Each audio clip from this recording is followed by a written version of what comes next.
All right, I will say hello and literally welcome back to another episode of All About Balance. And today I am joined once again by my good friend, Mr. Dave Lawson. Dave, how's it going, my friend? Pretty good. How you doing, mate? I mean, as I expressed just off air, like I'm all right. Like I'm all right. It's there's. I've been listening to a lot of Lex Friedman recently. You know Lex Friedman? Yes, because of So you. I've not done a lot of watching of his stuff, but yeah, yeah. so he has some just some brilliant guests on that I'd love to have conversations with. Most of them are just academics and scientists and mathematicians and tech people and whatever. And I really enjoyed the platform that he's built. But he, I don't know, he just has he's got to a position where when if you think deeply enough about enough things, and obviously deeply is a variable, right? It's relative. How deeply I think of things is not how deeply Eric Weinstein thinks of things, and, whatever. But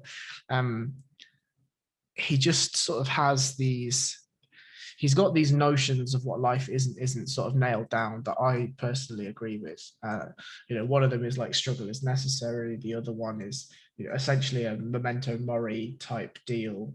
And then there's just other things about having rigor and thinking deeply about these sort of certain things and whatever, whatever. But it kind of just resonates because you can so easily get caught in this tract of ease, right? Human ease, and taking the least line of resistance and all this stuff.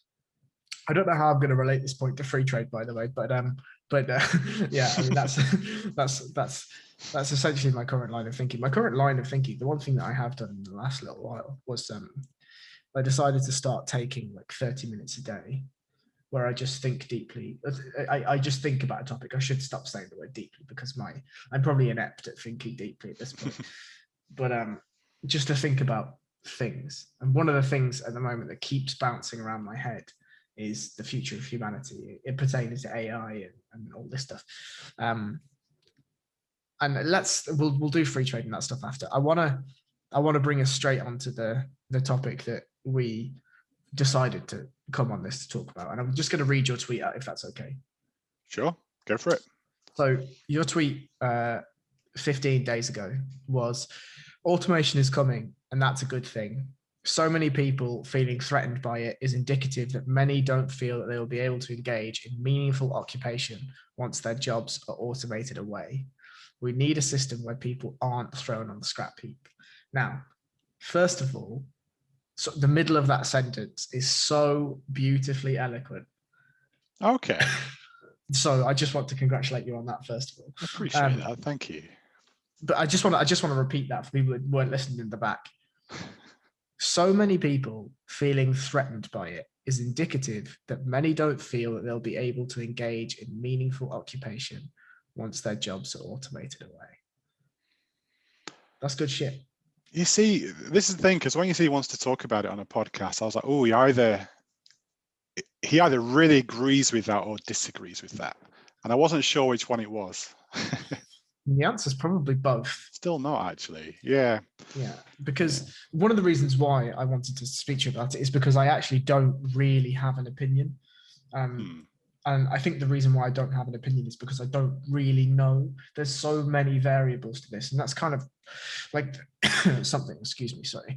One of the things I'm looking to try and do as much as possible is engage in what I determine to be meaningful thought experiments, and I think that this one really is one, right?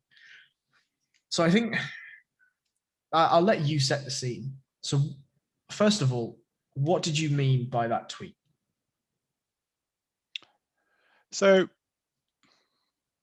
I think most conversations that I've heard, and this might be at the pub, it might be podcasts that we both listen to. A lot of people are concerned about the threat of AI, and I think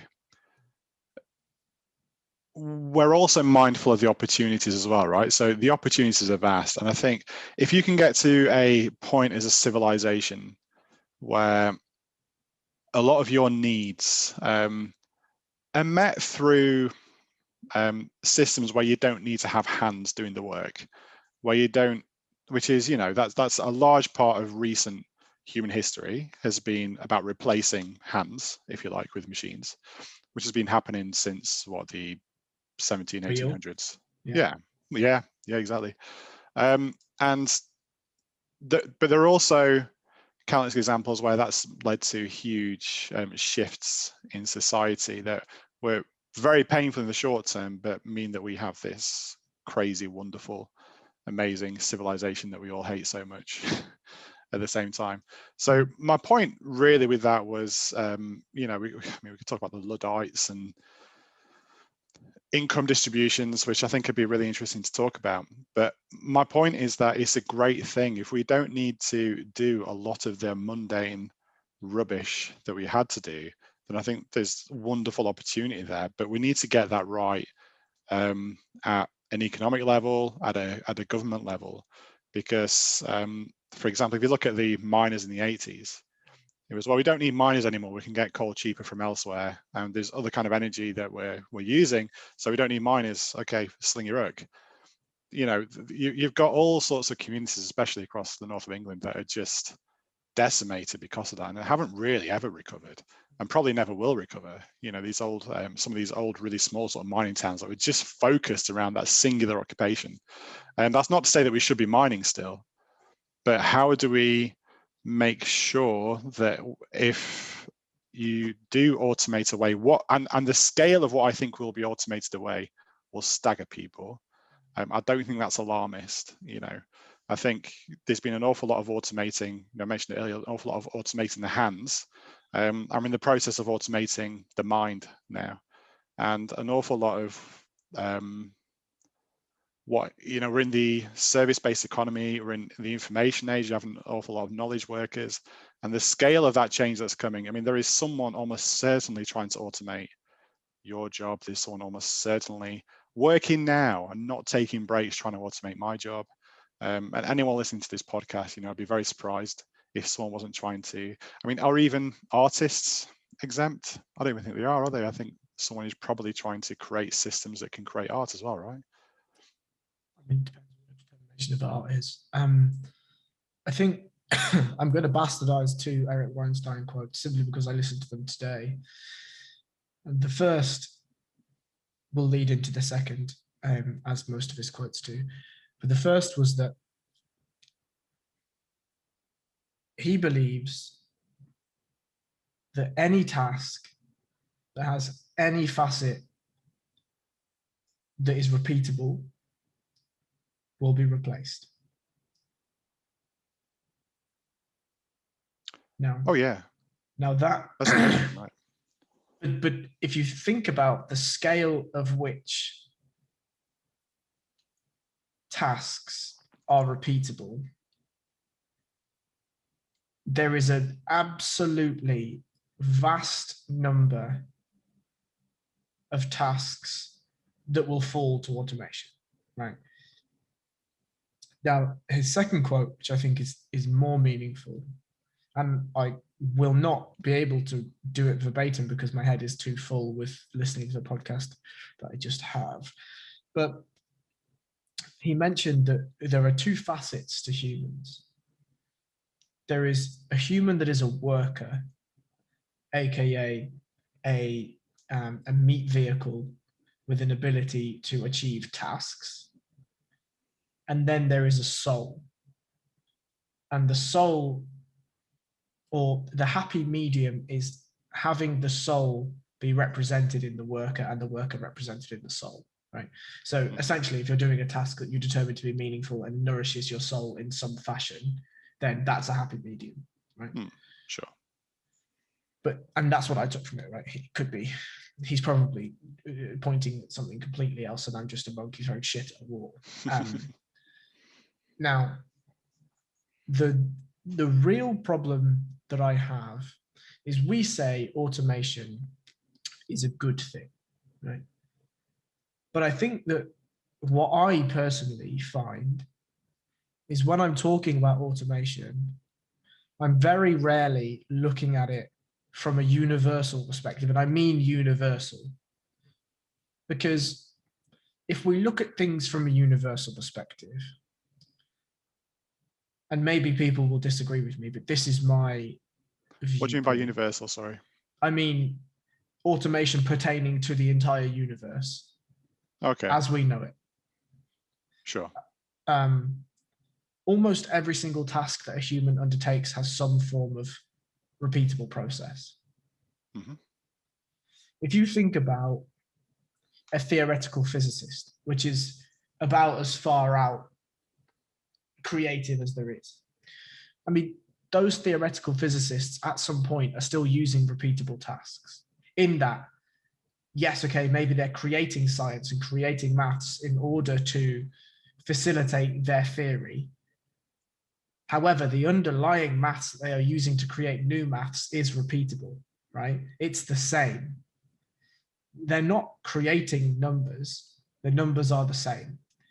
The application of the numbers may be different, but that's just, to me, that's just a computational inference rather than it is something that's that's actually creative.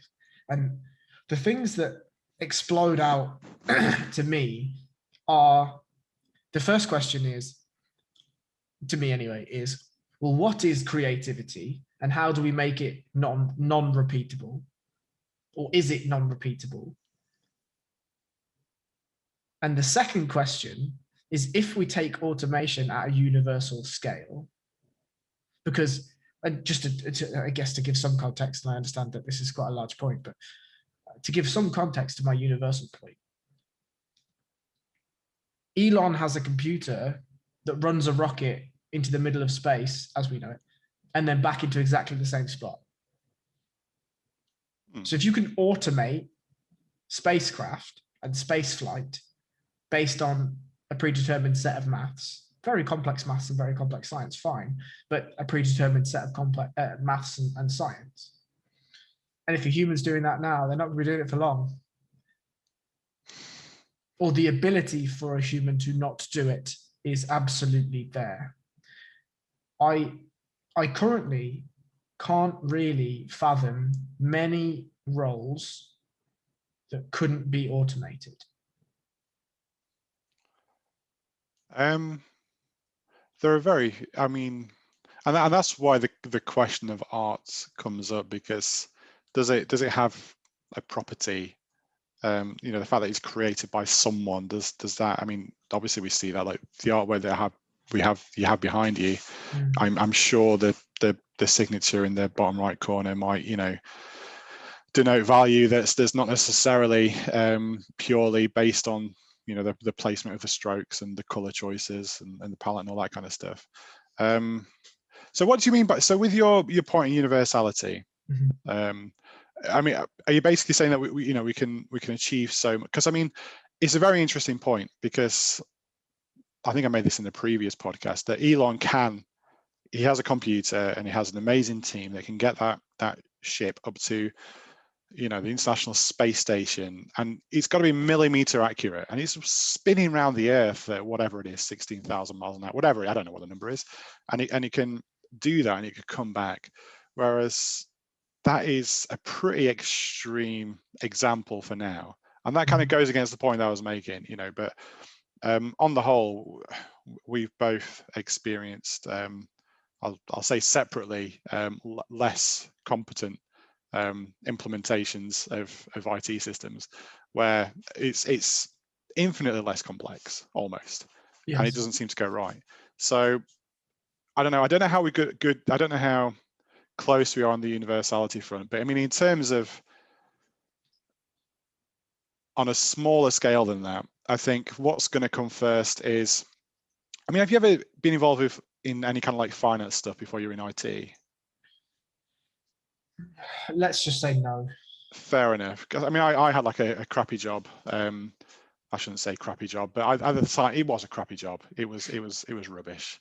And a big part of it was like doing bank reconciliations. So this is what's on our accounting system. This is what's on the bank statement. Are they the same? And you know, I was 18 or whatever, and even then I was like, this is bullshit. Why am I doing this when I could just, you know, stick it into Excel? And that's, you know, how I ended up in my career, was just what is it? If you want a job doing right, give it to a lazy person. I was a very lazy person. I was, how do we automate this away? And that was a very simple example, but they are the kind of things that are getting automated away. And I think it's just kind of like the tide's almost rising in terms of skills. And before you could almost have with bank reconciliations, if it's a match and it's clear. If it's not a match, you kind of have to go away and investigate. But that's a repeatable process as well, and that kind of stuff through robotic process automation. There are just bots that are doing this now for banks. So if there's a reconciliation that's not right, it can investigate it and find the reason even. So the amount of transactions that humans actually having to look at is minuscule in compared to the kind of shit that I was having to do. How many years ago? I don't want to say how many years ago I was at 18. Sneaks up on you, mate, I tell you. But yeah, I think on the one hand, I'm kind of encouraged by how incompetent we are as a species at rolling a lot of this stuff out. But no way. That's no way. But I don't want to weaken the point I made earlier. It's just that I think looking at some of this technology, we are on the cusp of something which is the scale of which I don't think we've seen before. I mean, when you were talking, like the Luddites, for example, in the early 19th century, they kicked off because 4 people could do what it took 20 people to do before. I mean, you're talking about a 4 or 5 to 1 replacement of machines to people. And they kicked off. And what are we talking now? It's already happened with an awful lot of workers. I mean, with what you do, how many people would need to do what you do today 10 years ago? Well, 10 years ago, it didn't really exist. But I suppose cloud didn't really exist 10 years ago. That's my point. Yeah. But I mean, if you had those things on premise, how many people would you need to make sure that they're right? How many people need to come and service those machines? There was potentially, I don't know. Yeah, I wouldn't want to guess. The team that I'm in right now, bearing in mind, it's only me that services Azure for the company that I work for. Sure. Now, I don't know whether that's standard now or not. I mean, I suppose, depending on the size of your organization, right? Maybe you've got a couple of other people that look after various, components of such thing. Like if somebody wanted to do data warehousing, for instance, in Azure, I might be able to help you set it up, but I'm not going to be able to run it because I haven't got the skills to run it, right? Sure. Yeah. Excuse me. But yeah, I mean, I absolutely take your point. The team that I'm in right now is a team of 5, 6 maybe, and they all have their very specific specialisms. And yeah, you're probably looking at a team 4 times the size of that, maybe. But to your point, I agree and I disagree. I agree with the notion that essentially most things, to me, let me just scratch this whole thing and just try and nail my point a bit clearer. To me, anything conceivable is achievable by automation. The only barrier is knowledge. So, you spoke about, we're far away from interstellar automation. I agree. But we're only that far because it hasn't, this number thing that we determined to be important to us, currency, enough of it hasn't been spent on resources to pertain to people going and researching that thing. You mentioned Elon's got a tiny team in comparison to the population of the world, a minute speck in SpaceX. And yet they were able to launch an unmanned spacecraft, send it to, as you said, the International Space Center with millimeters of accuracy, and then put it in exactly the same position. It wasn't skills. What I was talking about more was resources. Just how much metal can we put into the sky? So it was more a matter of how much is going to be spent on it rather than knowledge or skills. If we just forget that money exists for a second, right? And if instead that the currency was time and mental resource, right? literally just a question of combining those two things, I think. Sure. But what would you be automating though, I guess? Everything. Decision making, because essentially everything. No, in automation. In terms of interstellar ambitions. Sure. So, I mean, if Elon is to be believed, which, I mean, he's got a relatively good bank credits in my believability bank, is that we're going to need to move to Mars in the next 100 years, right? If not quicker, if he has his way. I mean, your automation is going to just be a bus travel, right? It's a bus travel from one place to another. It's a lorry, a highway for containing the resources that we need on Mars from Earth and backwards, right? And there is just, in the same way that, because I guess my point, I don't mean to sort of specifically denote a different plane of automation for interstellar travel or working. I just mean, if we zoom out of the idea of automation and look at it from a universal perspective, the only difference is knowledge. The only difference is resource allocation in order to fix a problem. If we, at the start of 2000, said to the cutting edge tech people, by the way, lads, in 21 years, we're going to have a spacecraft that can go to the International Space Station and back down just PCs. That would have been very, very difficult to conceive because we didn't yet have the knowledge. I'm sure if somebody would have said, we're going to do, like, this is possible, you'd have been like, oh yeah, okay, I think it's a feasible idea, because if I look down at my screen, I can see that I can automate local tasks. So if I can automate a local task, I can automate a remote task, right? And I want a vast scale. As you've said, if you can automate one transaction in a ledger, you can automate 10 million. Sure. If you can automate 10 million, you can automate 10 billion, right? It's not all that difficult, really. Sure. The scalability of a task is not the difficult thing. It's merely pertaining to an automation of the task itself. Now, obviously, there are various variables to a task and whatever, but those are all, and I'm getting too technical now. I understand that. But my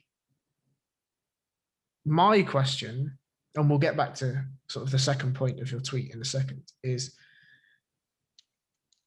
how long do we have before automation either frees society or causes societal collapse? I think the second one kind of would precede the first one. So I think collapse is probably a more pressing consequence that needs to be addressed pretty sharpish. And in terms of how long, I don't know, because generally speaking, so I'll mention the Luddites again, right? So the Luddites were, I mean, do you know much about the Luddites? I don't know a thing about the Luddites, mate. It's the first time I'm hearing about it. That is, well, you know the term Luddite, so someone that's not particularly, doesn't like technology. Well, that term comes from a bunch of, there was like a secret oath society in the 19th century. So I think they were knocking about in about 1811, 1812. And they had this relationship. So they make garments, they had these machines. So they had already benefited from automation. So people weren't sitting there knitting anymore in the same way. They got these machines, but it's quite skilled work. They were the Azure engineers of 1811, if you like. So had quite a good role, very much in demand. And merchants would have to kick back quite a good percentage of whatever profits they made to the weavers. And factory owners came along and just completely decimated the industry. And the Luddites, initially they wanted to negotiate with the factory workers. It's like, okay, well, people are going to come and work for you. Let's make sure that there's some kind of social protections in place for people that, that are displaced, that can't work anymore. Let's make sure that people have pensions. Let's make sure that the health and safety conditions are decent. And obviously it was 1811 Britain. They said, sling your hook. And then the Luddites went about engaged in industrial sabotage. So they started smashing these, literally smashing these machines to pieces. And eventually the factory owners were well connected in Parliament. So Parliament sent up 14,000 troops, which sounds like a lot. I think 14,000 troops is a lot of troops, right? I mean, I think by anyone's, that's probably the population of a small town, or yeah, a small village maybe. But anyway, so plenty of people went up there to knock him on the head. A bunch of them were shot. Some of them were hung. They were sent over to Australia, and inevitably progress progressed. And yeah, they weren't able to find jobs in factories because the factories were generally filled with far fewer people. So there weren't enough positions available for all the weavers that were there before. And they had a really sort of poor time. So, I mean, in terms of a bad rap, I mean, we literally give the term to people that hate technology. And these are a bunch of people that were destroyed by technology. Their careers were gone and they did not fare well. And their peers didn't fare well. And it was quite a long time before society kind of got back on its feet to the point where they were able to enjoy the fruits of it again. But yeah, my point really is that was quite, the Luddites, they were quite a small group. And it's had quite a big impact on history. It's well known, it's well talked about by economists. There's a whole idea of like the Luddite fallacy, this idea. So what we're talking about jobs being replaced for much of the 20th century was called the Luddite fallacy. And economists are kind of like changing their position on this now, because this idea that technology was going to automate jobs away didn't really happen for a number of different reasons. But with the rise of AI, you know, with the calling it the fourth industrial revolution, I think the scale is going to be very, very different to what we experienced then, what we experienced in the 50s and 60s when IT started to kick off. So yeah, in terms of when it's going to happen, it feels, I don't know, it's something that we need to be concerned about. And that's my concern. So that's that part of the tweet, the middle part that you were talking about. I suppose the question there is how important, and you talk about this with Eric Weinstein, how important is occupation to a person's identity? And I'm not saying that a person's job is important, but how they spend their day and doing something meaningful and creating something, because I guess everyone's creating something, whether you're creative or not, you are producing something that has an output. If you're not doing that in a structured way, I don't know how we would deal with that. If our sole occupation was leisure, which I guess is where we're heading, if our sole occupation was leisure, so if all of our needs are taken care of through automation and we don't need to think about anything, so that food comes to, so the potato is picked by machine, is tested for quality by machine, is transported to, you know, a food factory by machine, is cut into roast potato shapes by machine, is prepared, you know, and then served to you and then brought to your door by machine, sort of, you know, after being cooked by machine, then what is there for a human to do in that process apart from make the machines? Well, I mean, you wouldn't even need machines to make. You'd have machines make machines, surely. Well, precisely, and the number and the idea is that jobs get replaced, and that is absolutely true. So when you see unemployment figures go up or down, that isn't, it's not like no one's lost their job and then 50,000 jobs were created. No, like 200,000 jobs were lost, but 250,000 jobs were made, and the net of that was that 50,000 got, you know, 50,000 more people just benefited than the other way around. But I don't know what kind of jobs will exist and what kind of person will need to do it compared to today. Can I engage in, it may be a long thought experiment, but if you're happy, then we'll go on it. And Sure, it sits very nicely to the point that you've just made. The point that you just made is essentially one of the overarching points of the thought experiment, and I'll start it a little bit differently. I've done this multiple times in the podcast now, but what, as of right now, right, 2021, what do you need, and I emphasize the word need, to leave your house for?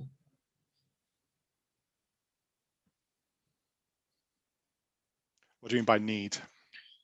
I mean, the needs that pertain to you continuing to survive. So basic human needs: water, food, clothing, shelter. What do you need to leave your house for? Nothing. Okay, cool. So if already you don't need to leave your house,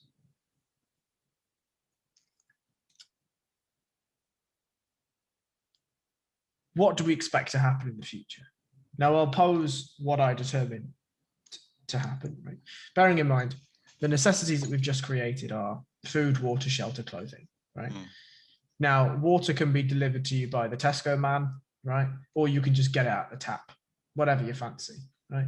If you're feeling really special, you can get a Highland Spring, right?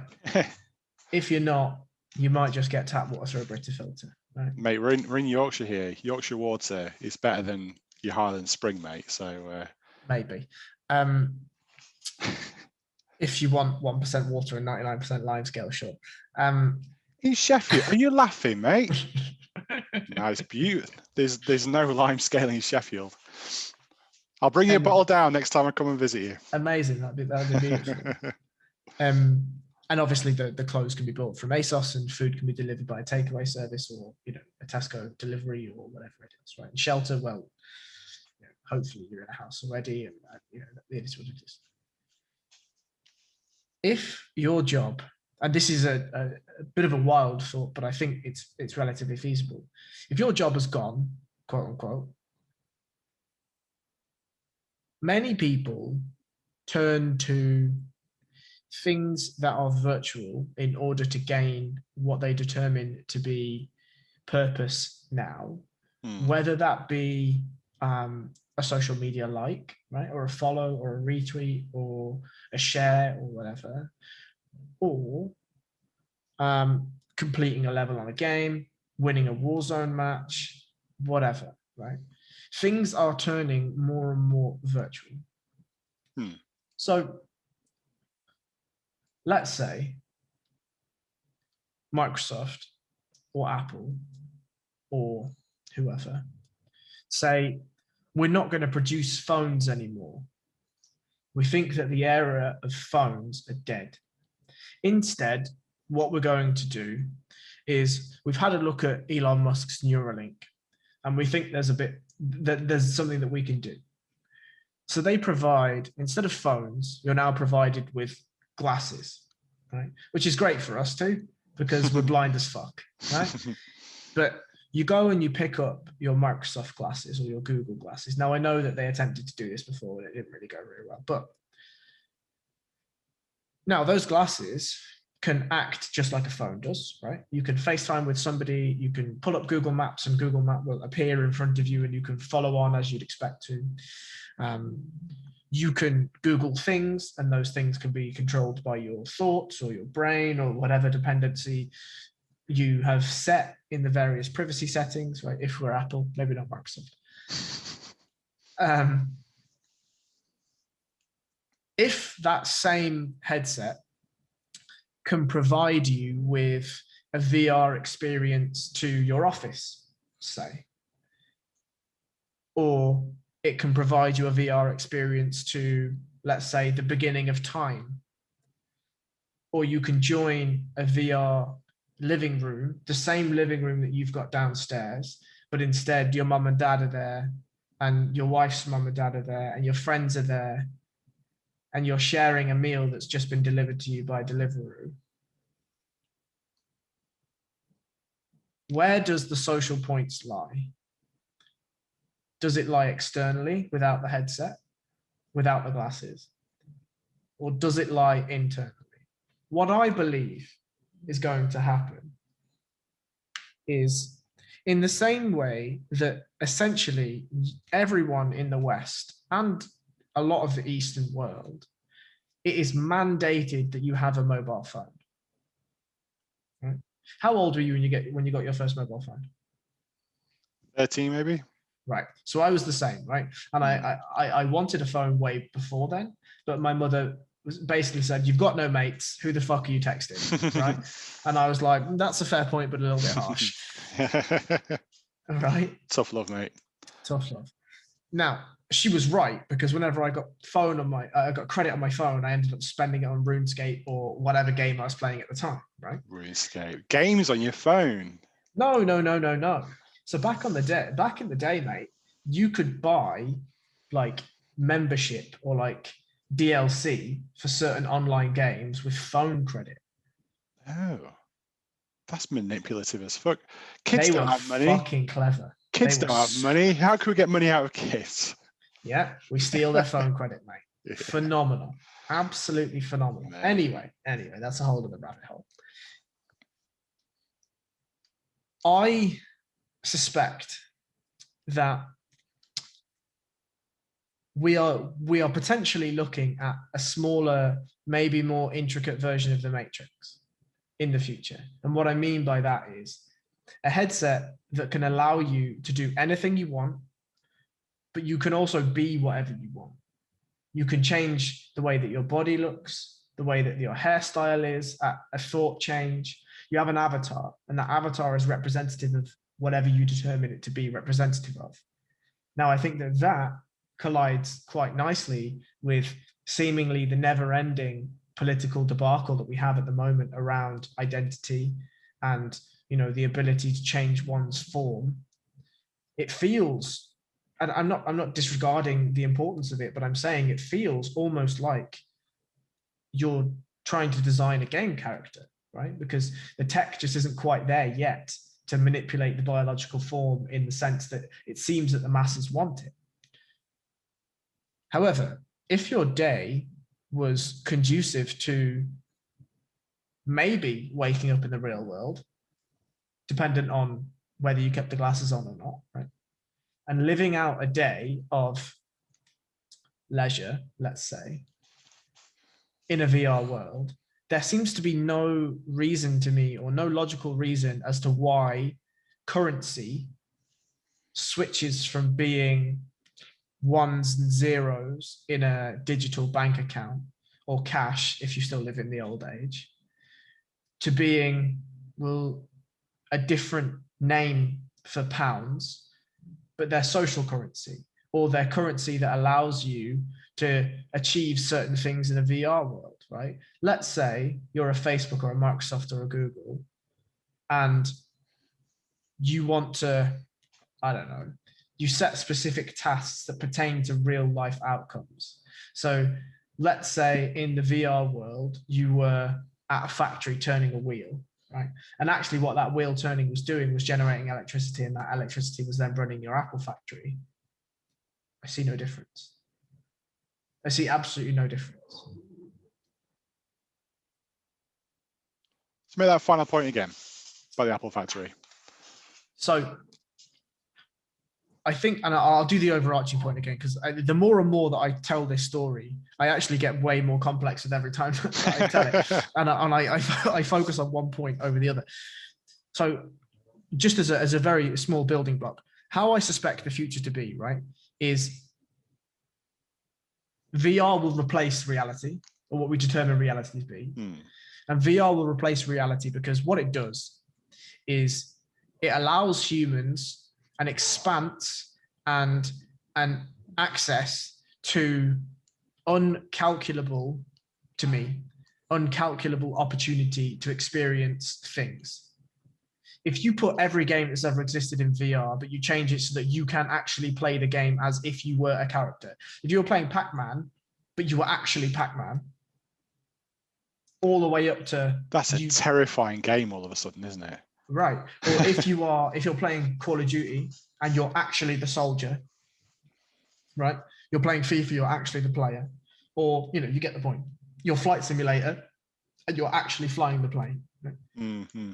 Or if you wanted to at any point go to any point in history, any point whatsoever, can you imagine?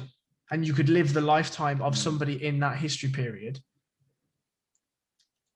The amount of opportunity you have to do anything is maximized vastly. What it also does in reality is it reduces the amount of real estate that any one person would need, right? If you, as David, right, we've already established in this thought experiment that you don't need to leave your house for food, for water, for clothing, for shelter. Fantastic. The sub question of that is, why do you need a house with more than one bedroom? Why do you need anything more than one room? Well, if you need one room, how big does that one room need to be? It needs to be big enough to hold a toilet, maybe a shower, maybe a bed, and a chair with some form of access to this VR headset. Sure. So I don't see, and this is a slightly subsidiary contextual point, but I don't see any reason why we can't be looking at in the future a slight expansion on those Japanese hotels where it's literally a bed and a wall, right? You know, yeah, we laugh, but can you imagine why that would, you know, where that sort of idea goes? And on the occupational thing, already it seems that the necessity for having purpose in what I determine to be the real world, the everyday world, the world where you can actually venture outside, is decreasing with every continuing day. And instead, the social hierarchy that governs most of what we determine to be innately human is moving to social media. And that's architected, right? It's orchestrated, and I understand that. But the adoption from the populace is almost pertaining that we become less human, or what we determined to be human when we were 15 years old, right? So if social hierarchy and social currency is moving to be virtual, I really don't see any logical reason why regular currency can't do the same thing. And if you're automating tasks in the real world, you can offer people an opportunity to conduct virtual tasks that can actually pertain in the real world, in those actual data centers, to the continuation of those data centers. If there was a way that you were able to, now this is like super wishy-washy bro science, right? So go with me. But if you were able to transfer the kinetic energy of somebody sat in a chair, moving their arms around as if they were moving cogs in a wheel, and use that to power a data center in Slough. There's an actual data center in Slough, right? Like, lol, imagine of all places to fucking Azure data center, they choose Slough. But, you know, if you had, let's say 25,000 people spending 6 hours a day, 5 hours a day at intermittent times, moving cogs in a wheel, and you're using that kinetic energy to power an Azure data center, I mean, it's free money, right? And what do you get in return from that? Well, maybe you can unlock a new t-shirt option. Or maybe there's a £10 or a 10 currency voucher for your next Deliveroo order.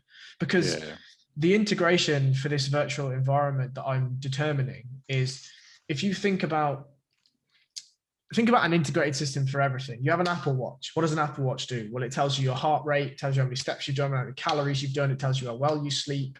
You've got a Whoop band that does similar. You've got an Oura ring that does similar. You know, you've got all these medical equipment that can track various things. It only seems like a matter of time when a VR headset can say, oh, by the way, you're hungry. And on flashes the offers from the latest Deliveroo in your area or whatever it is, right? Or it says, oh, you need these supplements, you need these vitamins to keep you alive. So it selects certain food groups that you need to pertain to whatever your body's looking for. Or it's like, oh, actually, you know, you need to sleep in 73 minutes. We'll give you a warning there. Or, you know, et cetera, et cetera. Yeah, which all sound great, to be honest. Yeah, but does it though? Because that does. Yeah, well, but I mean, me, because like sometimes I'm like, I've got a headache, something's not right. And I have to go for like a list. You know, I know my own body so poorly. Like, am I thirsty?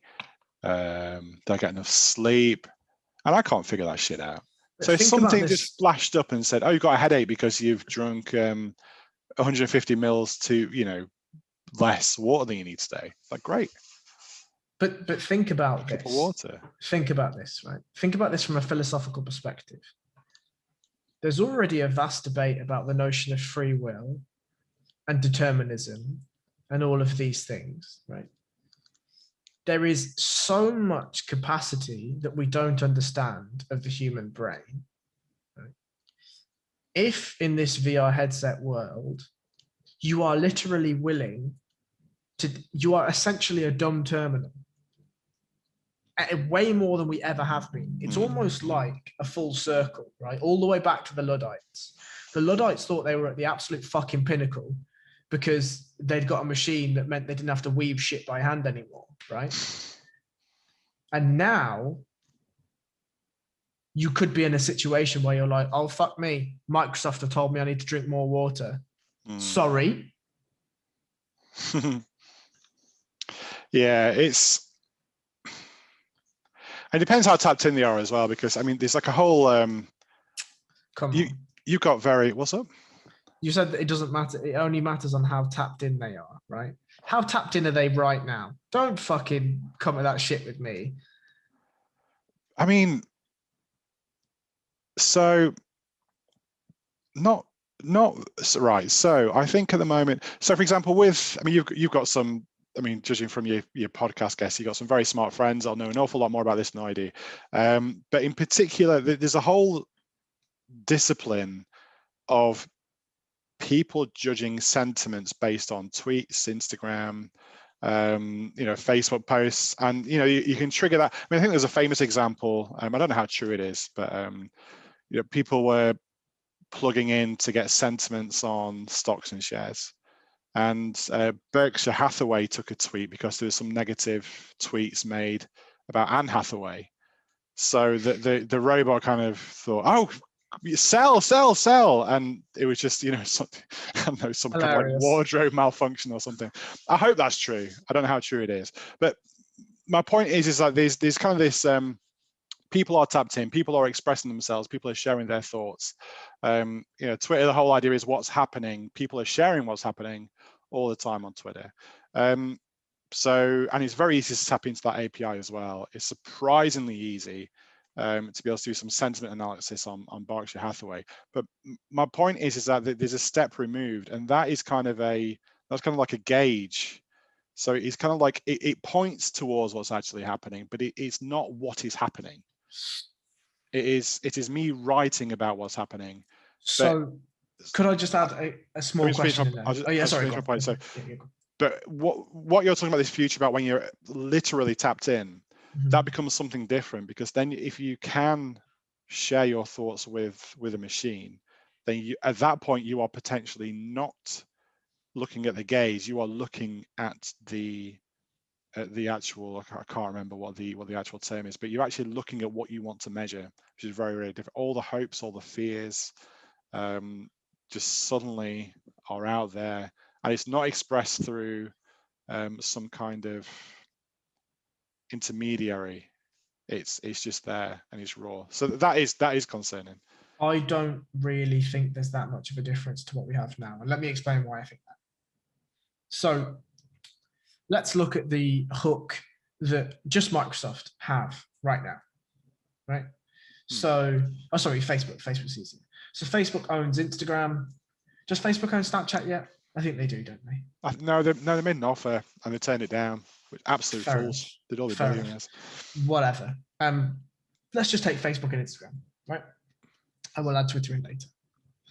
Now, my only question about your Twitter thing is there's sort of an illicit subtone to what's happening, right?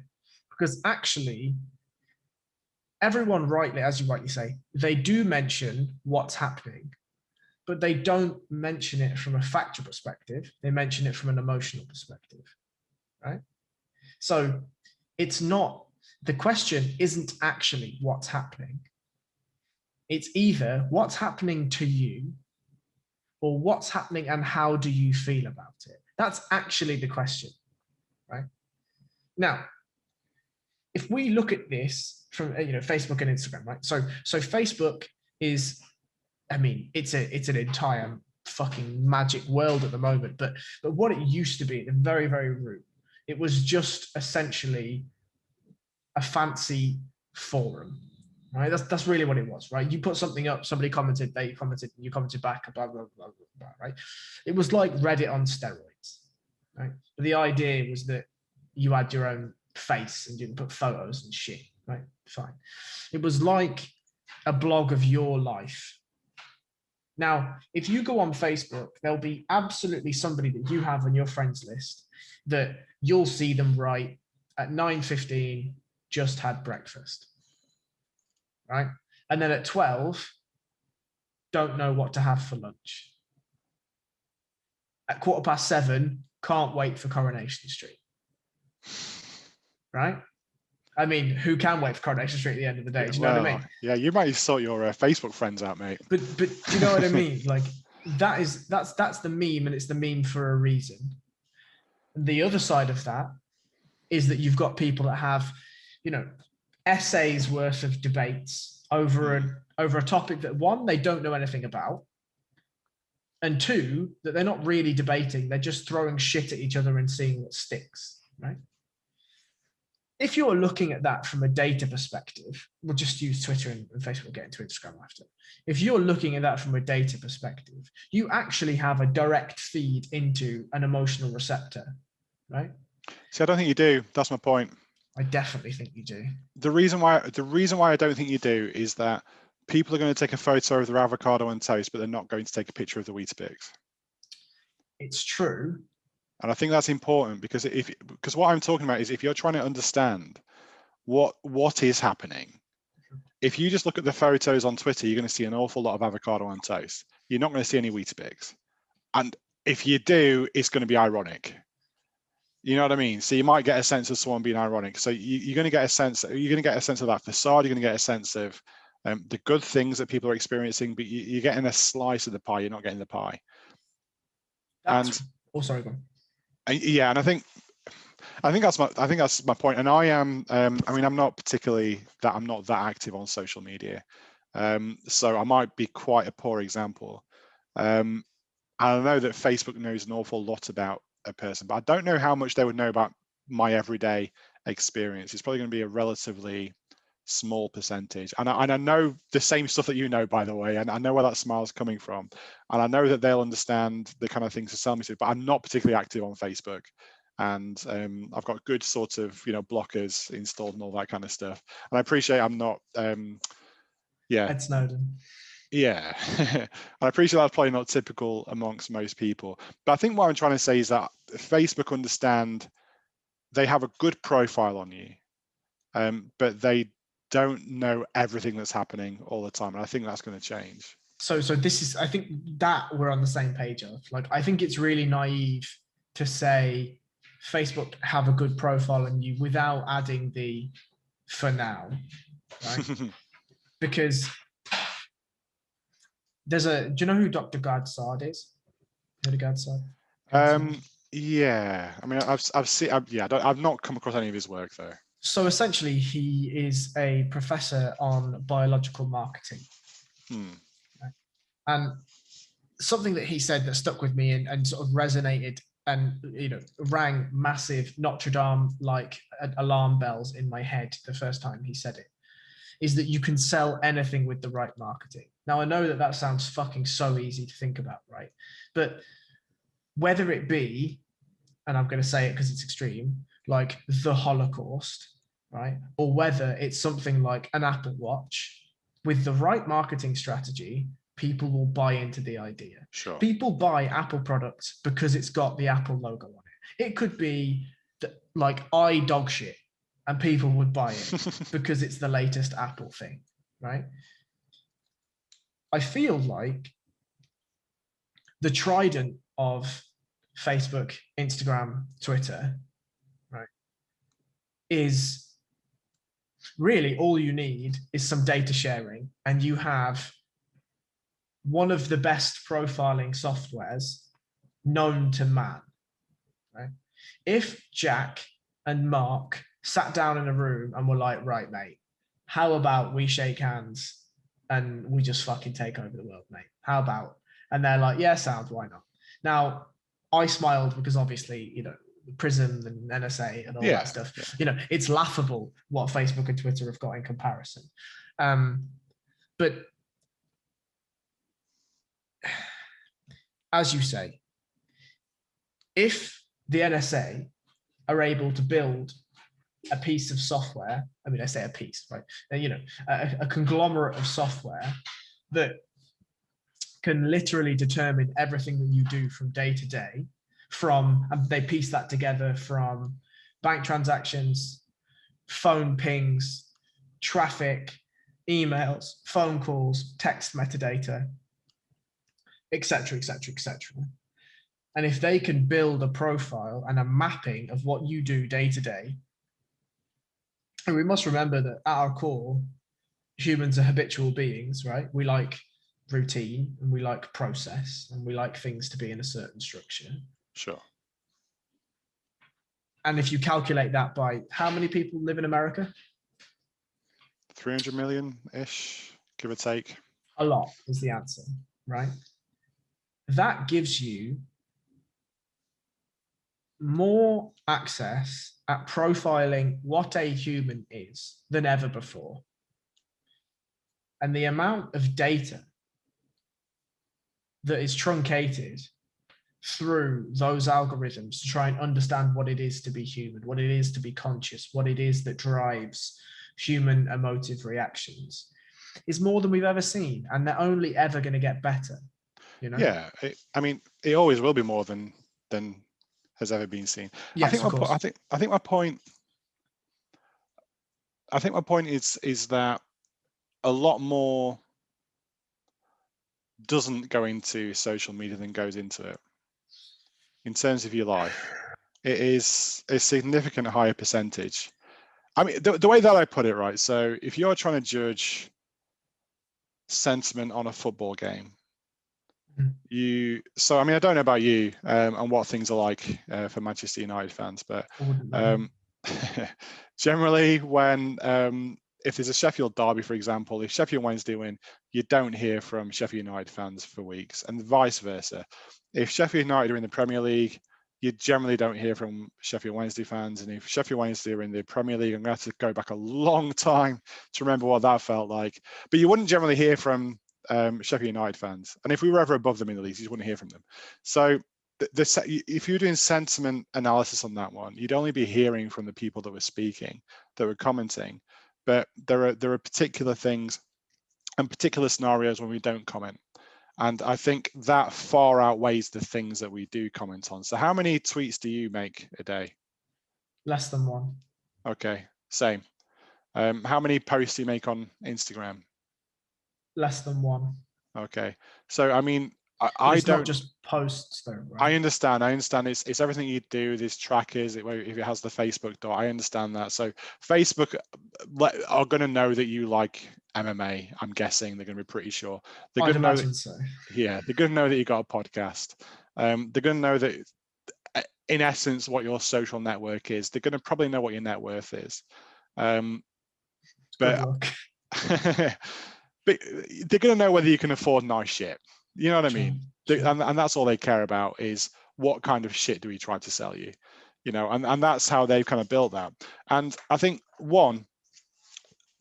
that's an important point, is that they're interested in segmentation, and they're interested in incredibly sophisticated segmentation to be able to break things down so they can sell that to advertisers, right?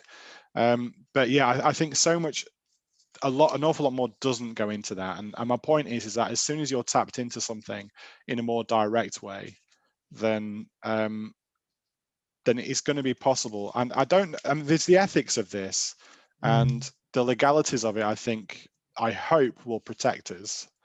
But let's just ignore that. Let's just say that governance is hopelessly slow to catch up as it is at the moment. Then yeah, technologically speaking, just as a technical feat, will it be possible to understand, okay, what do on aggregate traders, retail or otherwise, think about I don't know, Rolls-Royce, for example, And it's not going to be sentiment expressed through Twitter, which is just a gauge of how people are thinking. It's just a best guess. If you can actually understand what are people actually thinking about this, and build a model around that, then I don't know. That is fundamentally different. It's like a cheap fax of the Mona Lisa compared to the Mona Lisa. You know what I mean? It's not even that. It's almost like a crayon drawing of it compared to reality. What I would argue, though, is we also forget that Facebook owns WhatsApp. And WhatsApp is a far more raw determination of what somebody is thinking. And you'll definitely get pictures of Weetabix on WhatsApp, right? Definitely. But I think that, like, I also think there's a generational aspect here. The way that your kids interact with social media will be scales different to what you do on social media, right? And I think that a lot of what I put that down to is, one, because these children are born into the tech era, so their default method of communication is virtual over physical.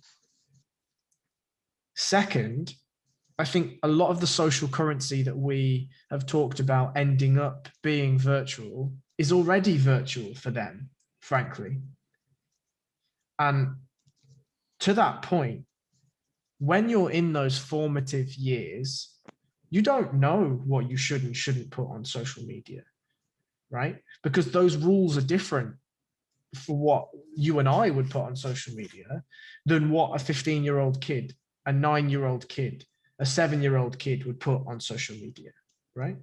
So by the very notion that we say, oh, things are getting better, well, they're getting better for multiple reasons. They're getting better because money is being invested, time is being invested, resources being invested in order to streamline these things and make them more complex and more intuitive, but also because user adoption and the bandwidth of user adoption is increasing at an exponential rate. Now, if somebody were, let's just say, from a conspiratorial perspective, merely conspiratorial, if you were to own, let's say, an Android or an Apple phone, because essentially that's, if you don't own one of those two, you make calls into a brick, right? If there were potentially some way conceivable that I'd have no idea of how to do, to gain access to one of those phones, legitimately or illegitimately, think about how much of your thoughts and feelings have passed through that phone at any one given time.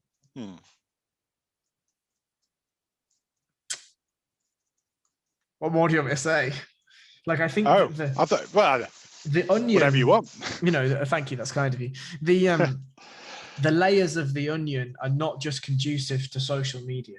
Right? Sure. No, I get what you're saying. I do get what you're saying. But it's kind of like, that's a big if, in terms of getting access to someone's phone. And so let's just say we wanted to, fair enough if we work for one of those organizations, but what do you mean organizations? I was merely being conspiratorial. sorry. I mean, there's a few points actually. I made a few notes from a few of the things that you were saying. I think the generations point is a really interesting one. And you were talking about this. I mean, you talked about a future which was, it just sounded like pure addiction in a way. Almost a bit like it. What's that? It's Wall-E, isn't it? The Pixar movie where they're all just on that ship, just like staring into the phone. And I think for me, how much better are, and you're going to pick me up on the word better, but how much better are video games today than they were 20 years ago? I just mean it, really. Yeah, especially in terms of technological innovation. I mean, I wouldn't argue they're necessarily more fun than they were, but in terms of and it's interesting because I mean, I can't think of more technically impressive things than a really well-made video game. You know, they are incredible. And the amount of effort, the amount of resources, the amount of people it takes to come together to create one product is absolutely incredible. It really is incredible.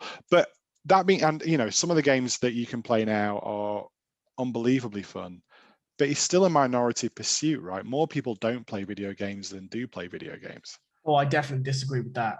I think what you determine to be a video game is loose, right? If you think, how many people do you think have played Candy Crush? How many people do you think have played one of those fucking shit farming games on Facebook? How many people have played a snake or a this or a I'd that? say less than half the people are playing video. Let's say on a regular basis. I mean, but that's not the point, though. as a pursuit, though, is what we're talking about. People that are engaging in it as a hobby. Sure. Okay. Sure. Hobby. Yeah. Fine. Or let's just say people that do it on, and the regular basis is key, because I'm comparing this to people getting lost into VR worlds, right? So if you're just sort of playing, if you played Candy Crush 5 years ago, you're not necessarily who I'm talking about. But I mean, people can, and they don't, you know, like, and also here's a point, like Warzone is a great game, but I intentionally switched off from it because I felt like I was getting lost in it. I felt like it was taking up all of my time. Side projects are a big part of my life, and I wasn't working on a side project. So for me, I pulled away from it intentionally because it was almost too good and too enjoyable. The point that you've made, the predominant point that you made, was because you know, the first argument against it was side projects. Those side projects wouldn't exist, my friend. A side project could be anything, though. I mean, it could be art, it could be right, but you can do that art in a VR headset. Like my point that Gadsard was making, that just really is a fucking massive full stop at the end of the sentence of my thoughts, are that anything with a good marketing strategy can be sold to you. Sure. Right. And to the point of but lots of things aren't, though, to everyone. I think that's my point. So there's already a world where you can not, you know, you can be euphoric, you know, people can choose to go and get a prescription to whatever kind of drugs they want, but they choose not to, right? Like you can get sort of artificial feelings pumped straight into your bloodstream, and you can feel absolutely fantastic about yourself until you don't. So I think that's my point, is that it sounds an awful lot like addiction, and we don't know what that would be like. So if you had that VR experience, I think a lot of people are going to get caught up in that. I mean, when you look at the like the World of Warcraft zombies from 10 years ago, that's going to be nothing in comparison to what we're going to experience. But I don't know, I think people will experience that, and there'll be countercultures against it as well. And you talk about kids. I mean, it's entirely possible that there are young people that do come through today just push back against social media, and they don't embrace it with the same kind of zeal that happened. I mean, I remember I was at university when Facebook came out, and people were, honestly, it didn't need marketing, because my friends were marketing the hell out of it to me. You gotta try this out, it's amazing, you're gonna get addicted to it. Like, why would I want to get addicted to something? I don't understand. But you're addicted to things now. I think addiction is an absolutely necessary part of what it is to be human. Like, you are addicted to surviving, right? If you weren't addicted to surviving, you wouldn't be here. I think my point on the marketing and whatever is a far more zoomed out idea. At the moment, the options for addiction are bountiful, but they're bountiful and they cost things. Right? They cost things in the real world, whether that be to your health, to your bank balance, to your brain, whatever it is, right? My point, however, is if that could be consolidated into the addiction being, you could just have as many multifaceted addictions inside a VR world as you have outside of it. Frankly, you could have more, because the access that you would have would be so vast and so widespread. The only thing that has to be sold to you is to put the fucking headset on. And my point, to just argue what you said about gaming, the people that aren't playing games, right, are almost certainly staring into phones for the amount of time or more than you play a game. Almost certainly. Now, in the last 50 years, what do you think the uptick has been from people staring at screens to not staring at screens? The last 50 years? Yeah. Everyone. Sure. Right. Yeah. So just yeah. I mean, I think I'm not disagreeing on that at all. And I think that almost ties us in quite nicely to what we were talking about at the beginning about people being on the scrap heap. Yes. And I think the scrap heap will look like people looking into their phones. Yes, I agree. And that will be people's lives. And I think that is probably where if there aren't riots, if there isn't social unrest, it will be because everyone has a 5-inch screen in their hand that they're looking at, and that just keeps them distracted from actually how shit things might have got for them. So I think I agree. However, I think that I can see a world where people slip into this by their own choice. I remember watching an incredibly conspiratorial documentary when I was like 15, and I was like, oh my God, there is definitely a new world order, and they're definitely setting up a bank to try and rule the whole fucking world, right? But one of the things that was said to me that has stuck with me to this day is that the easiest way to extract more power from the people is to make them want to give it to you, right? Now, if we look at something like an identity passport or a vaccine passport, right, I don't really see many pros to needing a vaccine passport. However, what I do see is an absolutely fucking gigantic data collection exercise, right? Now, I can see that because I've worked in IT and I understand what data collection is. Yeah. You can see it because it's your fucking job, right? But to me, if you, and what's the primary receptor for wanting to create action? It's fear or anger, right? Generally, if people in doubt, right? Right. So if you, and don't get me wrong, I'm not downplaying the importance of the pandemic, one iota, but if somebody that wanted to make some money or wanted to have some form of capital gain based on something that has caused worldwide fear, fucking vaccine passport sounds about right. It's pretty terrifying. I've not heard many people speak out negatively about vaccine passports, which I am appalled by and shocked by. I do not understand it. This is almost my point. Right? Yeah, if we overlay some of these thoughts, right? Any marketing strategy can sell anything, right? And if there is a receptor that denotes fear and wants to push people in a certain direction, a la Cambridge Analytica, for fuck's sake, right? If that is pertained to something like a VR headset, right? Let's just say, or something of that ilk, a virtual life, mate, there's fucking no way we're stopping it. I'm sorry. I just don't see any way. I don't, the vaccine passport one's a really odd one. And you're absolutely spot on, because I saw a poll, I think it was a YouGov poll, and I was kind of hoping that the country would be like, fuck this. And there's a few reasons for that. And I think, if you take away all the dying, and I'll admit that's a bad thing to happen to you. Sure. It's about as bad as it can get, right? Well, maybe. I'd actually, just to make a slight tangent, I don't think death is the worst thing that can happen to you, because when it's done, it's kind of done. You know what I mean? Yeah, fair. Don't disagree with you. But I was making light of something that maybe I shouldn't. Sure, yeah, I'm with you. But my point is that in terms of sacrifices, again, ignoring the illness and death, the people that really have made the most sacrifice are the youngest people, right? And I think about those people that, do you remember sixth form?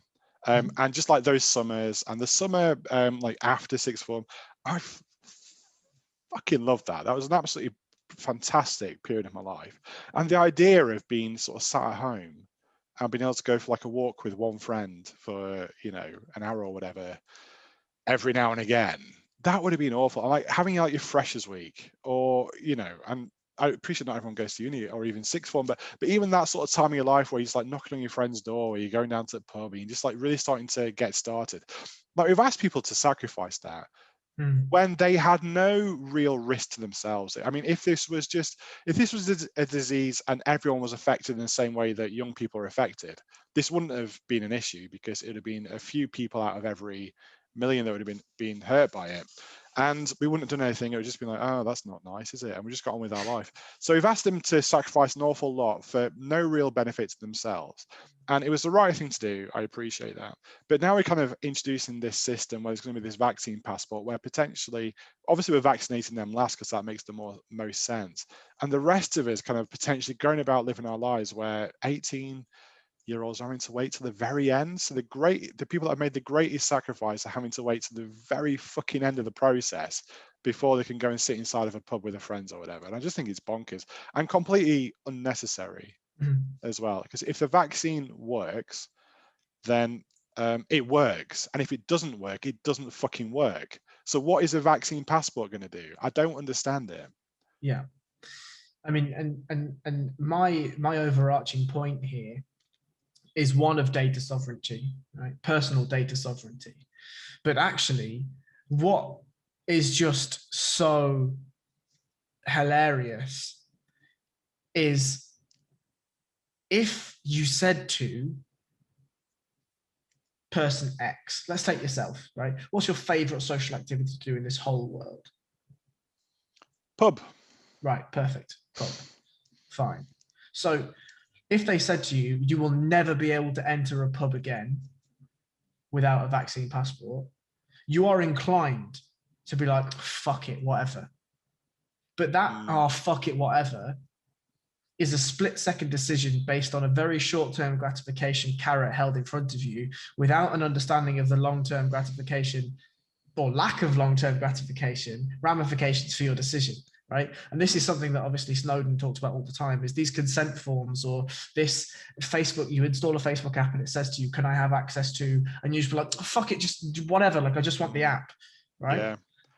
It's a problem. And I'm going back to that YouGov poll, because the public do not give a shit about civil liberties issues. Like, this is self-evident. We just don't seem to give a shit, but we absolutely should, because, I mean, we'll give a shit once they're gone. But there was a YouGov poll, and I think it was 8% of the public supported the introduction of a vaccine passport. And I just thought that was so disappointing. And, with this police and crime bill, which I don't know enough about as I should, and people are protesting in Bristol in a way that people are going to disagree with, that's fine. But I'm surprised more people aren't kicking off about what's happening. And I think we just become numb to it. I think the last sort of year, and I think go back to 2016 as well with Brexit, people just are tired of giving a fuck, and they just don't anymore. Look, the way that you do that is, I'm going to use a very, very strange example, but please bear with me. I don't have any experience with this, but I've heard many people talk about it, is microdosing of psychedelic drugs. Okay. If you take what's called a hero dose, which is like 5 times the recommended dose, you're going to be blasted into several extraterrestrial planets, and you're not going to know. Like, one of my friends, I'm not going to name them, but one of my friends has had a few psychedelic experiences, and the most recent one, they said that when they came back to whatever consciousness is, they forgot who they were, right? And I mean, they looked in the mirror and they did not recognize their own meat vehicle, and they did not identify with the person that was their name. It wasn't until their friend who was downstairs shouted them by their name that their brain went, that's you, dickhead, react. Like, that's nuts to me. However, if you microdose, eventually you'll become immune to those microdoses and you'll need a slightly larger dose, right? Okay. A way better, way better example I should have used is alcohol, right? I've got way more knowledge of that. And it's, if you drink 1 pint every day, eventually 1 pint will not get you drunk. You'll need 1.5 pints or 2 pints or 3 pints, and the scale continues to continue. Sure. I think the same of news cycles.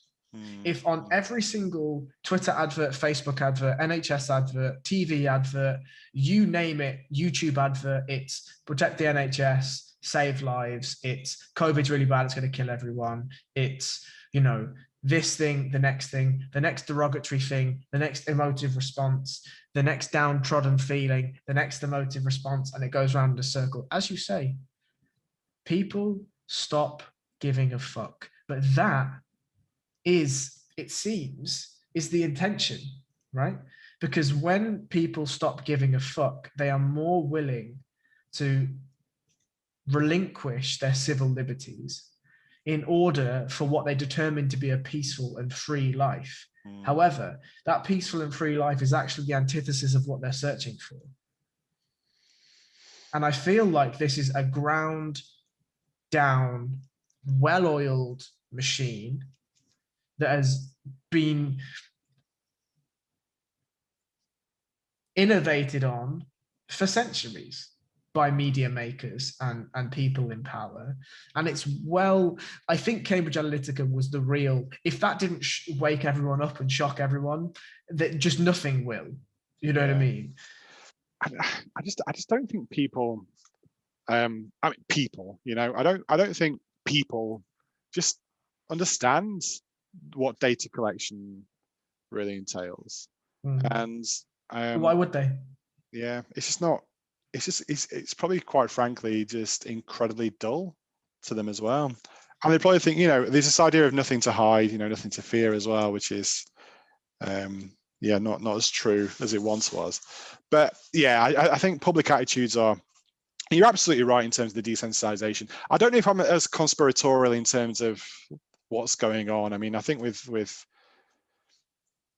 I'll be careful what I say, but I don't know whether it's, I'm struggling to understand what the end game is for them with a vaccine passport. And I'll leave the door open to the fact that it is a well-intentioned government scheme to try and protect people. But I think as a country, as a world, as a society, and there's an interesting fact I'm going to share with you as well in a second. And again, you might not find it interesting, but it's bloody interesting in terms of what's coming, I'll tell you that. But yeah, I think in terms of, in fact, I'll move on to that now. Do you know, for 2020, how many do you reckon, and I think you're going to know the answer to this one, do you think there were more insolvencies in the UK or fewer than the previous year? Ooh.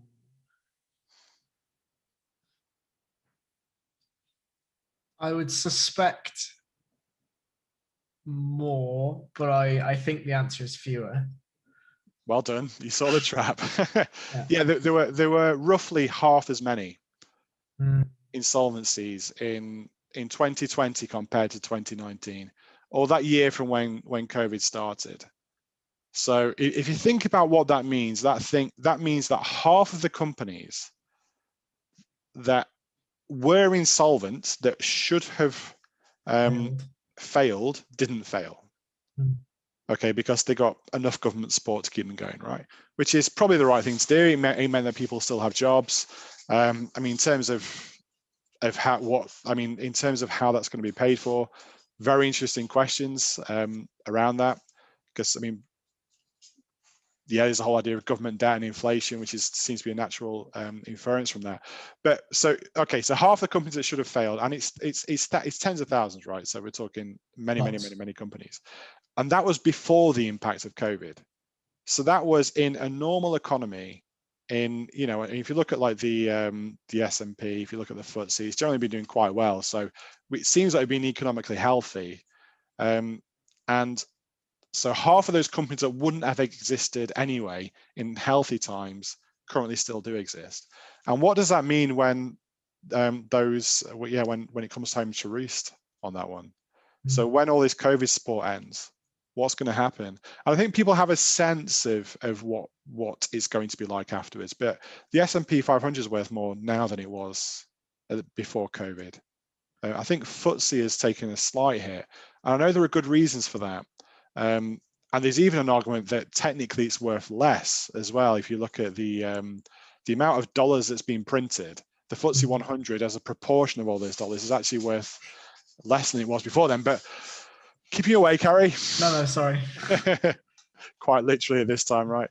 But yeah, my point on that one though is that, yeah, I think in terms of what to come, it's going to be a pretty special couple of years. I know people are talking about, it's going to be the economic damage.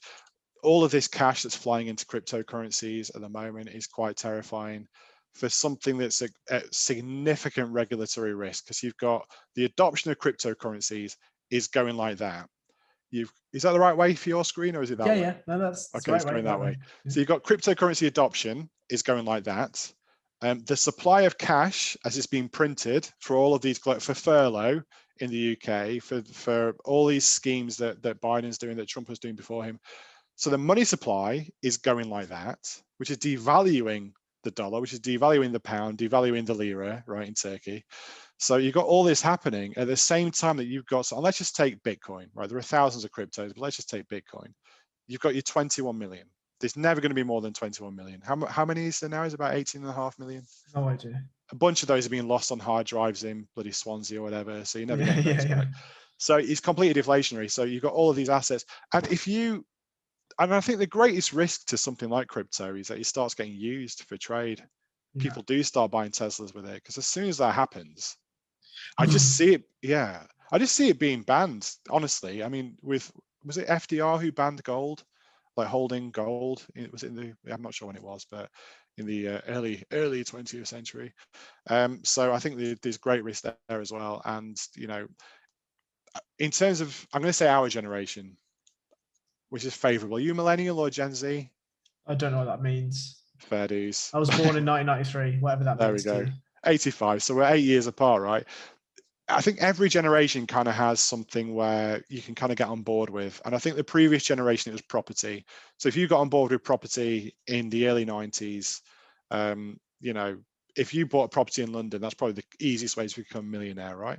For our generation, it's probably something like crypto. That's probably the way that you have that easier route to doing well. And that'll probably be sort of snatched away. So you have that's going to potentially leave. You've got all these companies that are going to fail. You've got furlough that's going to end. And it goes back to that point. The second part of that tweet was about the scrap heap. What do you do? Because we're in this situation where you've got inflation, which is going through the roof. And how do you control that? Because you can't raise interest rates because people's mortgages are going to fail. So you're just in this perfect storm. So yeah, anyway, the point there was that I think we're a little bit screwed, which goes back to the point earlier in terms of when society collapses through AI. And this is just a shit we've got to figure out. And I just don't know whether we will. And as one of my very first questions, and I have one more question or one more topic to go into before I let you go, and we'll get onto that after. But my conversation, my first point was, do we figure this out so that society is freed, quote unquote, or do we figure this out and then before society collapses, right? And I actually think that neither option will happen. My real overarching point is it sort of led to this theory of everyone sitting in a Japanese hotel room with a VR headset on, exploring Taiwan or something crazy. Is that I feel like the current adaptation to tech and the current outpouring of what it is that we determine consciousness to be into tech, right? There seems to be an ever-growing symbiosis that only feels to me as though there is an unconscious or conscious direction that humans are attempting to design and create the next evolution of life in our known universe, and that is tech, right? So obviously that's my overarching big idea, right? And when I sort of whittle it down, you've seen The Matrix, right? We've seen the Matrix, right? Cool. So when Neo takes the red pill and he wakes up in that room or that chasm, and he's in that pod of pink liquid, and he's got all the wires that pop out of him or whatever. I anthropomorphize that slightly, and I feel like that's a metaphor, a good metaphor for how I determine life would be like in a VR headset. Because to me, and I will ask you yours in a second, but to me, the idea of being human is to be able to use my meat vehicle in a variety of different ways, right? To think in multifaceted ways that relay and pertain to outcomes in what I determine to be reality, and to engage with reality in a way that leaves me with some meaningful response, whether that be positive or negative, right? Would you add or take away any of those thoughts of what it is to be human? Yeah, that sounds like a reasonable definition. It's not something I've thought deeply about, to be honest. Okay, that's fine. I'll leave you with that thinking after this podcast. Sure. But I think if you are reduced, let's just say, reduced physically to a box room with a chair and a bed and a toilet and maybe a shower if you're in a VIP box room, and the thing that connects you with life is that VR system in that room, right? And all of your life is conducted through that. Well, I mean, the physical ramifications from a biological perspective would be vast. Muscle wastage, all of this kind of stuff, right? So we're again whittling down what it is to be human, because generally humanity has been tied to our physical representation for a long time, right? And what we're then essentially handing over is the definition of humanity to be consciousness, and we're relaying that consciousness and we're offloading that consciousness to the VR headset, the VR representation, right? And as I already touched on, like, you could walk around as a snow globe if you wanted in a VR headset, right? There'd be absolutely no limitation on what a physical representation would be. I could walk around as my mouse, it would be absolutely no problem whatsoever. And those things would be rapidly accepted, I suspect. So I feel, and one of the reasons why I can't seem to wrestle away this notion is that everything that seems to be happening in this life seems to be a culmination of consciousness, to embody consciousness into tech, and then tech eventually, either by marketed conscious choice or unconscious choice, I suppose, whatever the word is for that thing, right? Unconscious action to deliver ourselves into tech.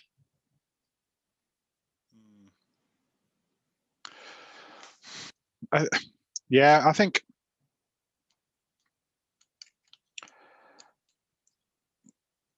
and I think the concern really is you can almost imagine a two-tier society in a way, and there's kind of like dare I say, the winners and the losers. Yeah.